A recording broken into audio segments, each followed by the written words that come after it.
নমস্কাৰ বন্ধুসকল, আশা কৰোঁ সকলো ভালে আছে। মই মিণ্টু কুমাৰে আপোনাক সকলোকে আপোনালোকৰ এই চেনেল যাযাবৰী টকশ্ব'লৈ পুনৰবাৰ স্বাগতম জনাইছোঁ।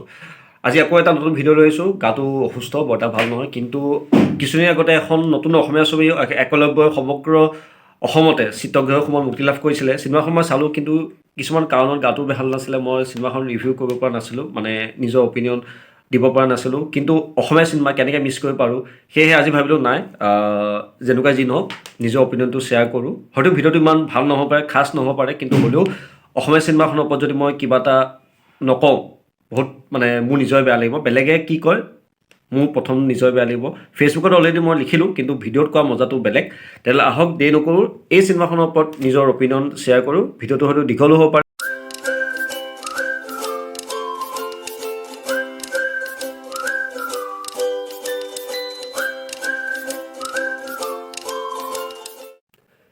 একলব্য এইখন এখন নতুনকৈ মুক্তি লাভ কৰা অসমীয়া চিনেমা। এই 2022 বৰ্ষৰ প্ৰথমখন অসমীয়া চিনেমা, যিখন চিত্ৰগৃহত মুক্তি লাভ কৰিছে সমগ্ৰ অসমতে। আৰু এই চিনেমাখন আলফ্ৰেড নামৰ পৰিচালকজনৰ দ্বাৰা পৰিচালিত। আৰু এই চিনেমাখনত কমল লোচন, হিমাংশু গগৈ, ৰূপচন্দ্ৰা শৰ্মন চামথিং, তেনেকৈ তাৰপিছত আৰু বহুত কেইজন, অৰুণ নাথ, তেনেকুৱা নপুৰণি অভিনেতা অভিনেত্ৰীয়ে এই চিনেমাখনত অভিনয় কৰিছে। এই চিনেমাখন মই হ'ল কেইদিনমান চোৱা, কিন্তু কিছুমান কাৰণৰ কাৰণে মই ভিডিঅ' আপলোড কৰিব পৰা নাছিলোঁ, গাটো ভাল নাছিলে।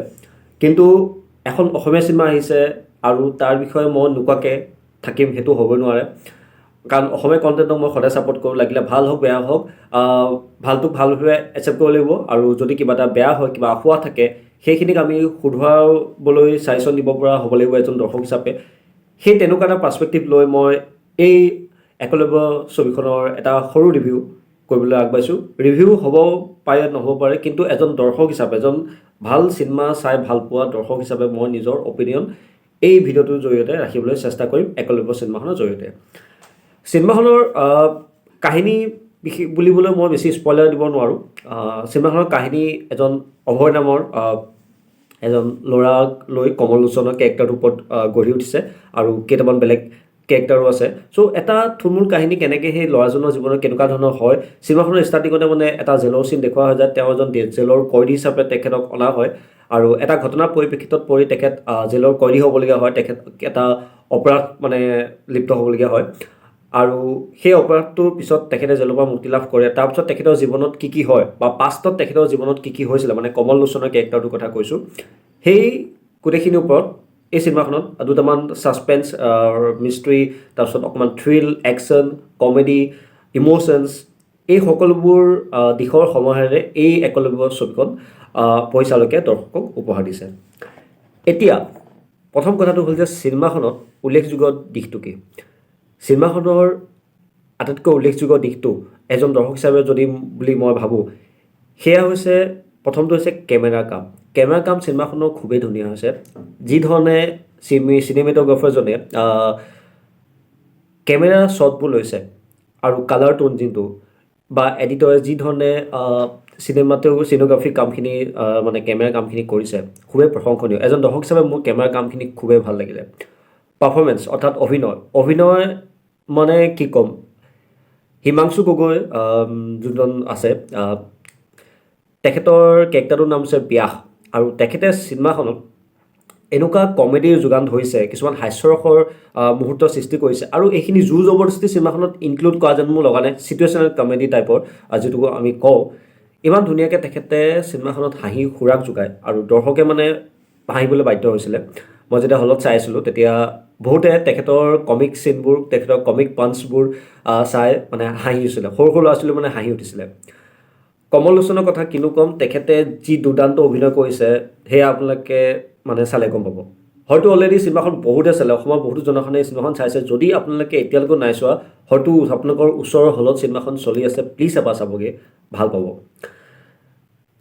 এতিয়া নেক্সট উল্লেখনীয় দিশটো হৈছে চিনেমাখনৰ সংগীতখিনি ঠিকে আছে। বেকগ্ৰাউণ্ড মিউজিকটো চিনেমাখনৰ খুবেই ধুনীয়া। কিছুমান জেগাত বেকগ্ৰাউণ্ড মিউজিকটো শ্বুট কৰা নাই, ভালদৰে বহা নাই, কিন্তু হ'লেও অভাৰঅল চিনেমাখনৰ বেকগ্ৰাউণ্ড মিউজিকটো খুব মোৰ ভাল লাগিলে। আৰু চিনেমাখনৰ ভাল দিশ আৰু বহুতো আছে, যেনেকৈ ক'বলৈ যে তাত ইম'শ্যনছৰ ওপৰত গুৰুত্ব দিছে। এটা ছাছপেন্স আপোনালোকে পাব চিনেমাখনত, ছাছপেন্সৰ ওপৰতো বহুত গুৰুত্ব দিছে। লাভ ষ্টৰী আছে, ভাল কিছুমান দিশো আছে। চ' অভাৰঅল এখন ভাল অসমীয়া চিনেমা বুলি ক'ব পাৰি।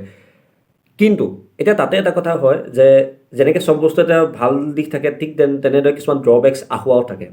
এতিয়া মই এইটো নকওঁ যে এই চিনেমাখন কমপ্লিটলি এখন পাৰফেক্ট চিনেমা, হয় ন' ডাউট অসমীয়া চিনেমা হিচাপে ভাল চিনেমা, কিন্তু অসমীয়া চিনেমা হ'ল বুলিয়ে যে বা এখন চিনেমা হ'ল বুলিয়ে যে আমি তাৰ মানে অকল ভালটোকে কৈ থাকিম, তাৰ যিখিনি ড্ৰবেক্স আছে সেইখিনি আমি মানে ডিছকাছ কৰিবলগীয়া হয়।